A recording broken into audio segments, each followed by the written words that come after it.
काय मंदारमाला, मंदारमालाचे गण कसे लक्षात ठेवायचे?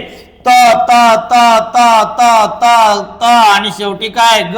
मग लक्षात ठेवायचं 7 वेळा काय 7 वेळा त आणि शेवटी काय ग.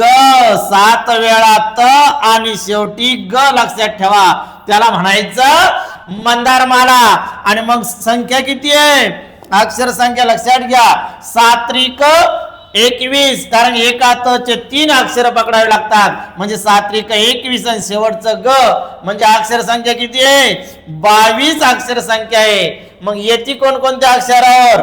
4थं अक्षर, 10वं अक्षर आणि 16वं अक्षर यावरती येतात. जसं मंदारमाला तसंच आता काय सुमंदारमाला. काय लक्षात ठेवायचं? सुमंदारमाला सांगतं 7 वेळा य य य. किती वेळा? 7 वेळा य आणि शेवटी ल ग.